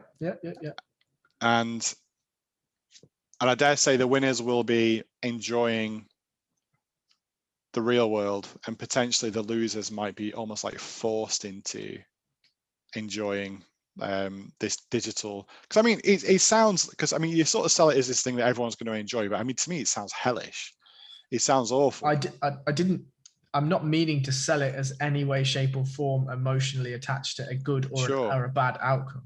No, I understand. I think my point is you talk about the muscle wastage, and I think a lot of people, like the winners, would recognize, the same way that Mark Zuckerberg doesn't let his kids use Facebook, any sort of technology at all, right? So they don't have phones, they're not on the internet, and they go to these schools that are all about sort of interacting with nature and Montessori. I think Elon Musk does the same, right? That he created. This is something that if we get Sarah on again, you can talk to Sarah about, because he started schools this is like another innovation that he's got, like, he's certain kind of schools that he's funded and founded, to have an education that he sees as being a worthy education. And I don't think technology in as in recreational technology is, you know, anywhere near that. So I need to be fact checked on that one. But this is the point, like, these luminaries, these visionaries of technology do not let their children use technology. I just think that's really interesting in terms of, you're going to have the builders of this system that we're creating, and the level of sophistication that you need now. I mean, not anyone can go and start fiddling about with Azure, right? Like, that's it's a sophisticated set of technologies, and it's not going to be that straightforward. To make sure you've got all these moving parts so that a blue chip company can do what it needs to do on a daily basis is not that straightforward. You can't just train anyone to do that. And that's today. Like, in 20 years time, what's that going to look like? If you are someone that is responsible for automation, then the bar could well go well above us, you know, very, very quickly, to the point where we don't have an awful lot. I mean, hopefully we manage to stay on the right side of it, you know. So you're not going to have as many people operating as much stuff. And I just hope that there is a way where we find balance, and that this future utopia does exist, where we can engage meaningfully and not just try and start wars with Russia or China because we're bored as a country. But so this is kind of, so I think there's a couple of points to make there. The first one is that actually how I view this VR world is a little bit like the Hunger Games. Have you watched the Hunger Games? The first one. Yeah. So you've got the various districts, right? And even in a VR headset, you could very quickly, you know, amalgamate this, that somebody is classified as a certain level of, you know, status, right? Do you know? Yeah, let's not go to that. I don't know enough about it, and I don't want to bastardize it, but you've got, you know, Hunger Games I definitely know about. But then you're going to have the people like an Elon Musk and his family that are living in the capital. And the capital is this bountiful wealth. However, it has its own problems, it has its own insecurities, and it has something that pertains to what we determine to be natural life right now. However, I think that in this VR world, right, it could be so synonymous with how you perceive it to be, because what it would offer potentially is,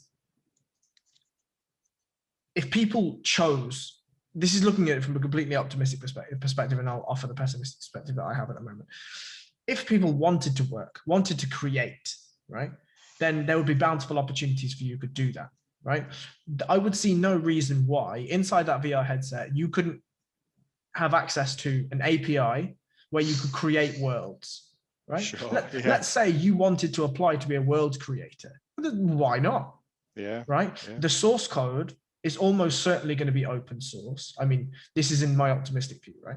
But in that optimistic view, you could create worlds, just like on Halo. If you ever played Halo, you could go into creator mode and you could create an entirely new map from scratch. And then you could publicize that online, and just random people could end up playing your map, right? I see no reason why that couldn't happen, right? And then based on if we're going capitalist, based on the uptick and the uptake of your map, of your universe, of your world, well, you could receive credits for those things. And those credits could achieve you a new mustache on your avatar. I don't fucking know, whatever, right? But in the same vein, the pessimistic opportunity is that if there were some overarching tech warlord, governor, whatever, right, this embodiment of power that hosted these servers, this tech, these whatever. I mean, it probably wouldn't even be servers at this point, right? It'd be serverless computing and all that stuff. But those people would be the people that set the rules. And it would be way harder than just taking off the VR headset, because actually in the real world, in the reality, you're still in a one box room and whatever, right? But I think all of that is merely marketing. You know, I say merely, like, it's not an absolute gargantuan task, but given the expanding rate of adoption for things, whether it be adoption of progress, adoption of new ideas, adoption of new marketing strategies, of this, of that, of the next thing. You know, think about it. When, since 1914 or 1945, has the world ground to a halt for a year? Even in fucking 1945, there were people going out or going to work and being like, oh, bombs, yeah, whatever. I've got to deliver papers, mate. Sure. Yeah. Right. Whereas now, the only people that were out were NHS workers and builders, essentially. Right.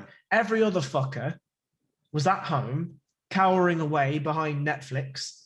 Or if you were fortunate enough, right, like yourself and myself, we were able to continue on working remotely and doing the things that we were doing in order to put food on our table.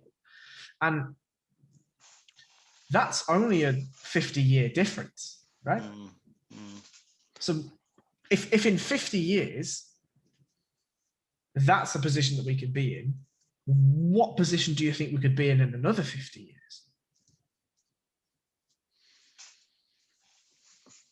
Yeah, and I think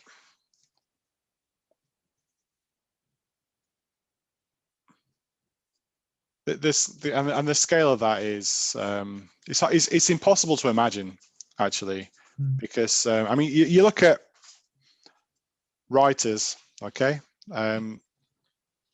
Now there are, is it open out? Anyway, there are some AI tools now that are very good at writing content, at generating content, but you need a human to quality control it, right? For now. So, yeah, exactly. So you need a human to say, this is good, this has got a good theme, this is going to be interesting, this is going to resonate.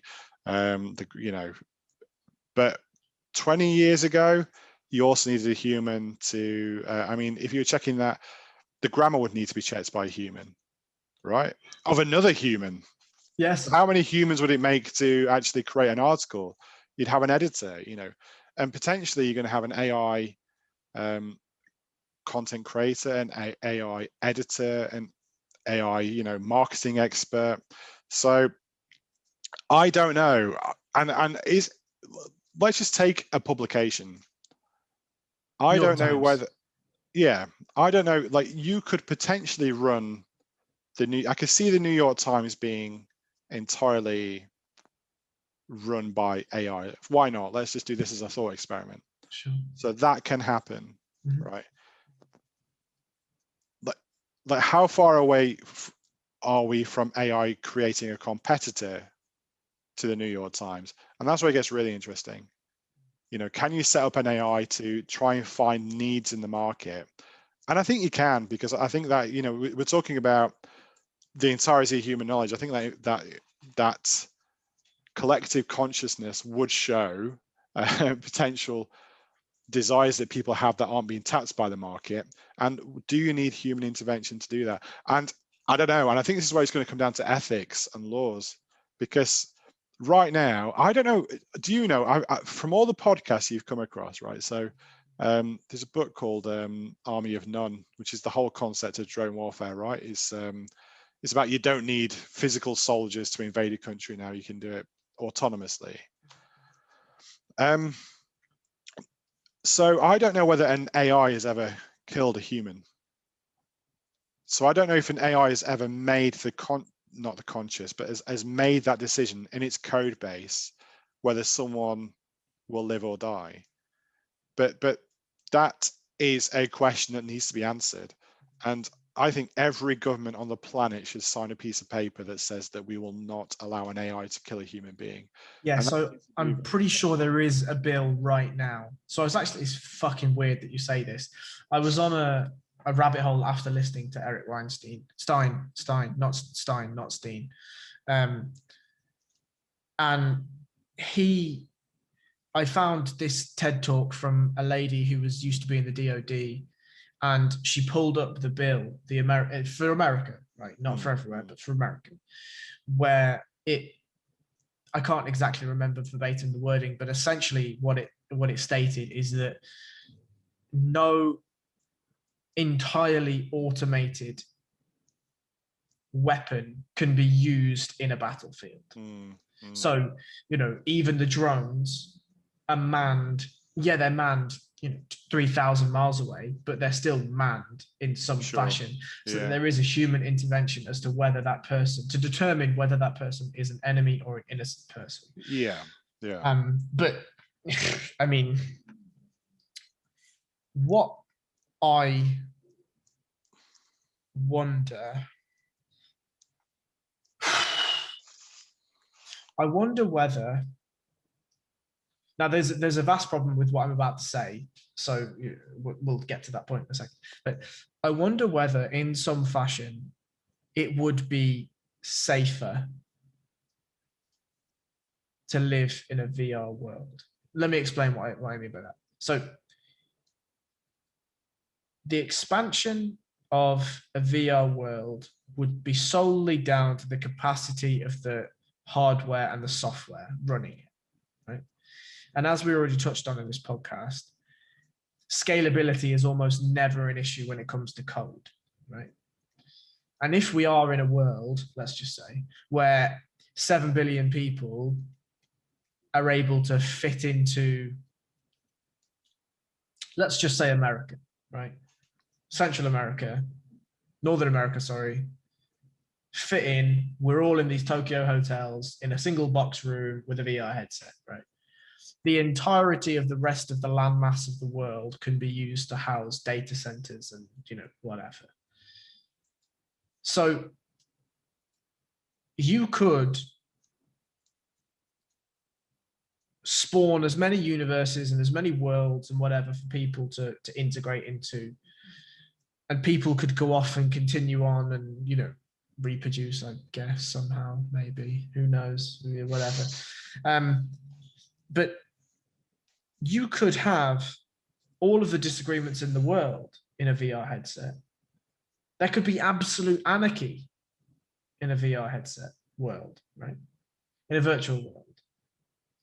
I could blow up your city, you could blow up my city, and then we could sit and laugh as actually we've zoomed out slightly and we've watched these universes explode, right? Now, I've lost my train of thought. I'm too busy thinking about VR worlds and everything else. What was the point that you just made? Just so I can see if I can pick up my thread. You've forgotten as well. Excellent. Forgotten.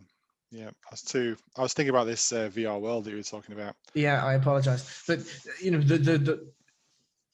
the point I think that I was attempting to get to is that all of this, this reality that we determine with all these real consequences. I think what you said was, wonder whether before we're bored, the USA and Russia will blow each other up. I mean, the USA and Russia can blow each other up to the power of 10 in a VR headset. It doesn't matter. Do you know what I mean? Like the ramifications would be a lot less if there wasn't an overarching power structure. Yeah, I think. I mean, the flippant point about Russia and the US is kind of. I kind of think we're at a stage of our civilization, and whether you call that the West, whether you call that whatever liberalism, whatever it is, we're at a time where we're kind of like pontificating an awful lot, and we're soul searching an awful lot. And you see that across the political spectrum. Who are we? Who am I? And what does that mean? And I don't think Russia are thinking an awful lot about that. And I mean, I'll be specific and say I don't think the Russian government are thinking about that. And I don't think the Chinese government are particularly thinking about that. So, yeah, and I think that's quite interesting. And I think global geopolitics will play a part in this and what happens and where we put our focus. Because if you need a country to defend itself, you don't want them plugged into VR headsets. And I see your point. It depends whether the conflict is in the VR headset or not.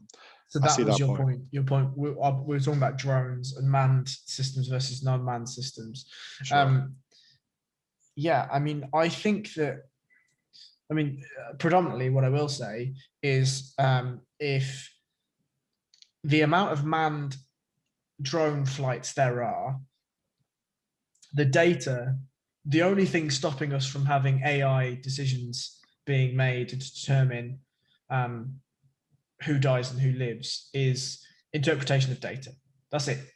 You know what I mean? That's it, really. And again, Yeah. that's an absolutely gargantuan task, but it's probably not in terms of It's not a technological challenge that can't be solved. met. Yes. Yeah, absolutely. Yeah. Yes. And again, to my secondary point, I think one of the reasons why it would be safer is because you could respawn essentially, right? If this VR world exists, well, then you could exist. Like time would cease to exist in a way, right? Like it would cease to exist because you could experience time at a rate of acceleration or deceleration that is just not malleable in reality, right? Excuse me. You could live a life where you could watch the Big Bang in times 1,000, or you could watch it in minus 1,000, ultra slow-mo. The manipulation of the way that this thing runs would be entirely susceptible to a person and their RBAC permissions, essentially. You know, I understand that it's a grandiose point, and I understand that it might be incredibly naive and maybe fantastical, but I feel like, to your point about soul searching as well, I wanted to pick up on that. Like I think there's 2 points that I wanted to make. One is probably a little bit fantastical, the other one's less so. The non-fantastical point is that we have no way of determining what the Russian and Chinese government are actually thinking about, because the media fed to us is entirely biased towards one news story and not another, right? Sure. It could be entirely plausible that the problems that we're facing in the US and the UK with these soul-searching things are happening in even worse degrees in Russia and China. We have no idea, and we probably shouldn't assume. My fantastical thought, however, is that the difference to me in those statements, even if we pertain them to be true, is that really in the US and the UK, the government doesn't really run anything anymore. Facebook, Microsoft, Apple, Google, they actually are the people that run things and change things. When you rightfully pointed out that legislature is so slow in catching up to the changes of the tech world that it might as well not even exist. Yeah, kind of. I mean, if I could just go back on the point about Russia and China, yeah. I don't think it's naive to an extent. I think we've all got friends that just assume that what they read in the news is the actual reality. Yeah. And it's not just a lens that we view it. But I think it's kind of reflected in the political structures. Like in the UK, in the US, we're kind of like transitioned from Obama to Trump to Biden. In the UK, obviously we had a lot of Labour, then we had a lot of the Tories, and we've got the nationalist parties in Scotland and Wales that are doing well, which are a lot more sort of progressive. And I think that's represented in the political systems, whereas in Russia there isn't any of that. There isn't any sort of national soul searching on that national level. It's it is what it is, and it's been that way for 10 years, and it's going to be like that for the next 10 years. More than likely. And again, the same thing is true in China. There's not the same kind of, on a national level, that kind of soul searching to say, who are we and what do we represent? Because there isn't an opportunity to do that. But I'm not sure I agree with that either, because I don't think the only expression for soul searching is via a political system. I just don't think that's okay. I don't think that's an accurate description. But it is through an open and free press, though. Right, you can't engage on a national level if you're not able to access social media in the same way that if you're not able to access and engage freely and speak freely without the fear of consequences, then I don't think you can do national soul searching. If you want to talk about issues that are controversial in China publicly, I think you'd have some challenges there, right? Yeah. Yeah. So but then I don't know. I mean, maybe I just don't know how deep the rabbit hole goes and how tight the throttle is on the neck of the Chinese population. But I would imagine that, especially given that I understand or I can dream of the realms at which tech can go, there's going to be kids in China that are way fucking smarter than the government, man. And there's going to be ways and means around this stuff. I mean, we know there's ways and means around this stuff through VPNs and various different channels and whatever. People have been able to get access to actual Google and actual Twitter and actual Facebook and report these things. And sure, eventually they'll be shut. Yeah. Some, yeah, that's what I mean. Like a very small percentage of the population can. Sure. But yeah. Yeah. And anyway, yeah, it's just my real concern is I think liberalism in itself, and I'm not getting to all the specifics of liberalism. I don't understand it, but same. The understanding of personal liberty is kind of, I think it's a threat from some of the things that we're talking about. In terms of this VR, I think that's a great threat on that actually. In terms of vaccine passports, I mean, you can see like a dystopian future where you have to put that bloody VR headset on to be able to go and access public services, right? Like, oh, you want to have this delivery delivered? Well, you need to get your headset on if you want to do that. So, you can see, a la what's happening to a certain extent, to a lesser extent with these VR passports. But I think there's also a threat sort of internationally as well. So, yeah, it's strange times, but I mean, we are in the greatest times that there has ever been to be alive. I mean, so if we just nothing to suggest it's going in the other direction. This is kind of my thing too. Imagine this is, and this is where I find so much hypocrisy with society now. Me and you are in different ends of the UK, and we're having a conversation about the potential of having ultimate leisure time through a piece of technology where we're reduced to piecemeal slobber in our meat vehicles. And yet we're exploring, you and I could go and explore 17th century China tomorrow, right? In this accelerated universe. We could both be 95 years of age, right? I mean, you'd be 95, I'd be 87 or whatever it is. But, we'd both be old as fuck in our reality bodies and going off exploring all this stuff. That sort of thought only comes about when you're not getting bombed into oblivion, when you're not worrying about when your next meal comes in, you're not worrying about whether you're going to wake up to a house with a roof in the next morning, you're not worried about whether your children will survive the night from deadly diseases and crime and whatever. The gluttony of freedoms that we are able to have access to in comparison. I like that, sort of intellectual gluttony. Absolutely. Intellectual gluttony is an absolute, I shouldn't use the word freedoms because, freedom I think is relative and has changed drastically over the last 50 years, 100 years. But the intellectual gluttony that we are able to feast on is so bountiful and so rich that all of us are morbidly obese. In comparison to our malnourished forefathers. Yeah, that's a very interesting point. And I think that I couldn't have put that better myself, actually, in terms of what we were talking about earlier about, I'm too tired, I've forgotten what we were talking about earlier. It was a good point though. The point I was making about how we almost have the time to worry about this, and that might not always be the case. But it's and I think they talk about this, don't they? Like wartime generations and peacetime generations. We're absolutely a peacetime generation, and there's not always. Hopefully, the peace that we've had on a international level will persist. But I know I'm knackered. We might need to end it on the intellectual morbid obesity points. I thought that was fantastic. Thank you. That's very kind. And I mean, I think just to sort of round this off from my thoughts on what you've just said is, it's been peacetime in the West, right?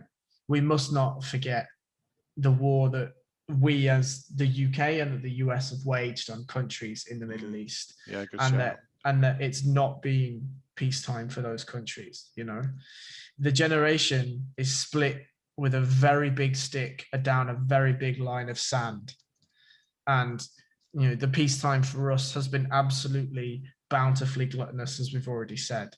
But there are people in Syria and in other parts of the world, Afghan, Iraq, Pakistan, that we've decided to wage war on for a varying amount of reasons that I don't think we have time to go through at 27 minutes to midnight. No. I'll say one reason I heard recently though, which was, and I know you just said we won't talk about it, but it's one I'd not heard of until very recently, which was, I'd always heard this war for oil term. Yeah. And I didn't quite understand that, but from what I gather, there seems to be something about the dollar, and Iraq in particular were looking to trade oil in a currency that wasn't the dollar, and that was a huge threat to. And I don't know how true that is, but yeah. Me neither. I mean, my only understanding, and I heard this relatively recently too, and I can't remember exactly where it was. I've heard Jesus. Yeah, I've consumed so many hours of people that are so many degrees smarter than me over the last little while. Have you heard Eric Weinstein's son talk? Yes. It's terrifying. So he's like 14, and he's actually a little bit older than that. I'm not saying he's older than that now. He's 16 now, yeah, but I'm not saying that's any different, any less impressive. But did you hear the Lex Friedman conversation with Zev? No, it was on the Eric Weinstein podcast that I heard it. Right. And he might have been 14 then. It was terrifying in a positive way, just in an impressive way. Yeah, absolutely. Go and listen to the conversation he has with Lex. I just like, when I listened to it, I didn't get it. Because Lex was talking about, oh, you know, you're the young generation, blah, blah, blah. And I thought Lex was just being kind, right? Lex is probably in his mid-30s, right? Maybe early 30s. And I thought this kid was like, 21 or whatever it is. And then I found out he was 16 and I nearly fell off my fucking chair. Yeah. And, don't get me wrong. I sent it to one of my friends, Sen, and Sen had some criticisms about how, he didn't really say anything. But I'm like, this kid's 16, Like, just for him to have the ability to think as deeply as he is about problems, I'm not expecting any conclusions. He's 16. No. Yeah, it's fair, isn't it? I find that it's because I listened to it and I thought, what was I thinking about at 16 years old? And what kind of argument could I string together at 16? And if it was 1% of what he can do, I think I might be a little bit generous to myself, to be honest. He was, it's impressive guy.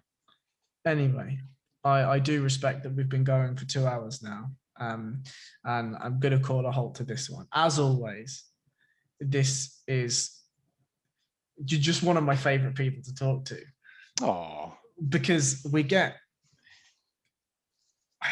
I think a lot of it is because you have a similar background to me in that you understand how tech works, right? So when I go off on these tech tangents that are, sort of colorful canvases that they leave a lot to be desired, I don't have to fill in any of the blanks about, scalability and hardware and networking and whatever. You kind of get what it means. Sure. But yes, as always, it's an absolute pleasure to speak to you and a real privilege. So thank you very much for your time, sir. No worries. See you next time. See you next time.